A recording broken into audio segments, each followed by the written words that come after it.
حضرت حسن بصری رحمۃ اللہ تعالی علیہ اپنی توبہ کا واقعہ بیان فرماتے ہیں۔ وہ فرماتے ہیں کہ میں امیر کبیر شخص تھا، بہت امیر تھا اور بصرہ کی گلیوں میں غریبوں کی خدمت کیا کرتا تھا۔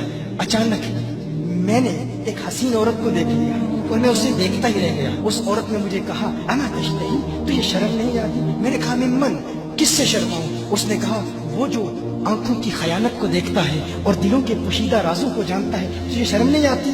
تجھے حیا نہیں آتی؟ کہا اس کا جملہ تو بہت بڑا تھا۔ حسن بصری اپنی توبہ کا واقعہ بیان فرما رہے ہیں۔ فرمایا اس کا جملہ تو بہت بڑا تھا لیکن وہ اتنی حسین تھی، ایسی خوبصورت تھی، میں پھر بھی مسلسل اسے دیکھتا رہا اور دیکھتا ہی رہ گیا۔ اور پھر آخر اس نے کہا کیوں بار بار مجھے دیکھتا ہے؟ میں نے اس عورت کو کہا کہ تیری آنکھیں اتنی خوبصورت ہیں کہ تیری جھیل جیسی آنکھوں میں ڈوبنے کا جی چاہتا ہے۔ اس عورت نے کہا اچھا تو ایسی بات کرتا ہے، تو یہاں انتظار کر۔ وہ عورت اپنے گھر میں چلی جاتی ہے۔ تھوڑی دیر کے بعد کہا میں انتظار کر رہا تھا۔ تھوڑی دیر کے بعد اس کی خادمہ آتی ہے، اس کے ہاتھ میں ایک تشت ہے اور اس تشت کے اندر اس پر ایک کپڑا ہے۔ کہا میں نے کپڑا اٹھایا تو اس میں اس کی 2 آنکھیں تھیں۔ اس نے اپنی 2 آنکھیں نکال کے اپنی خادمہ کو دے دی کہ اس کی وجہ سے اس کا دل دین سے دور ہوا ہے، مجھے یہ آنکھیں نہیں چاہیے۔ کہا اس پر ایک کاغذ تھا، کاغذ پر لکھا ہوا تھا مجھے ایسی آنکھوں کی ضرورت ہی نہیں جس سے ایک مرد فتنے میں مبتلا ہو جائے۔ میری بہنیں جو اس گفتگو کو سن رہی ہیں ان کی بارگاہ میں بھی عرض ہے، وہ بہنیں جو گھنٹوں آئینے کے سامنے کھڑی رہتی ہیں فقط اس نیت سے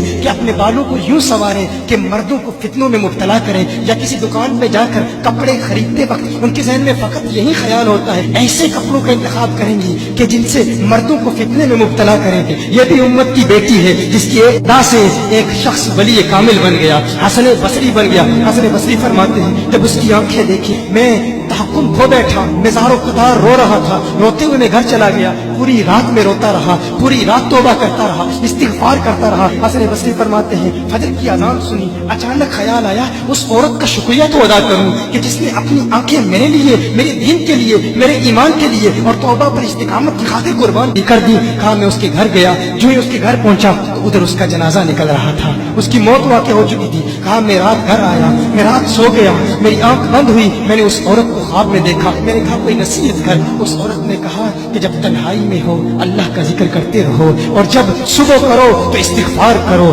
شام کے وقت استغفار کرو۔ کہا میں نے اس وقت توبہ کر لی، ایک عورت میری توبہ کا سبب بنی، ایک عورت کی وجہ سے مجھے توبہ پر استقامت ملی۔ یہی حسن بصری پھر وہ واقعہ بھی آتا ہے، وہ دور بھی آتا ہے، ان کا ڈر کتنا ہے، ان کا تقویٰ کتنا ہے، پرہیزگاری کتنی ہے۔ یہی حسن بصری ایک دن ایک شخص نے حسن بصری رضی اللہ تعالی عنہ سے کہا ہے حسن بصری کیا آپ جانتے ہیں کہ جہنم سے جو شخص سب سے آخر میں جہنم سے نکالا جائے گا اور پھر یا حنانو یا منانو پڑھتا ہوا جہنم سے باہر نکلے گا؟ حسن بصری فرماتے ہیں کاش میں وہ شخص ہوتا، کاش میں وہ شخص ہوتا۔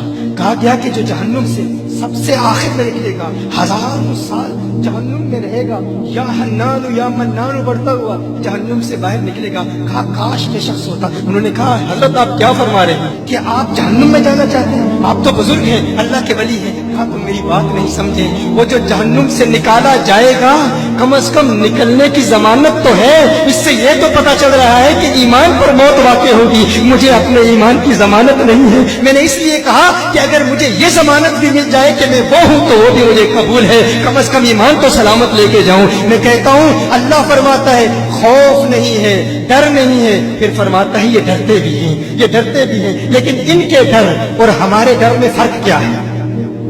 ان کے ڈر اور ہمارے ڈر میں فرق کیا ہے؟ وہ ایک سے ڈرتے ہیں، کسی دوسرے سے نہیں ڈرتے۔ فرق کیا ہے؟ وہ ایک سے ڈرتے ہیں، ایک سے ڈرتے ہیں، کسی دوسرے سے نہیں ڈرتے۔ ہم اس ایک سے نہیں ڈرتے، اسی لیے ہر ایک سے ڈرتے ہیں۔ یہ فرق، ہم اس ایک سے نہیں ڈرتے اسی لیے ہر ایک سے ڈرتے ہیں۔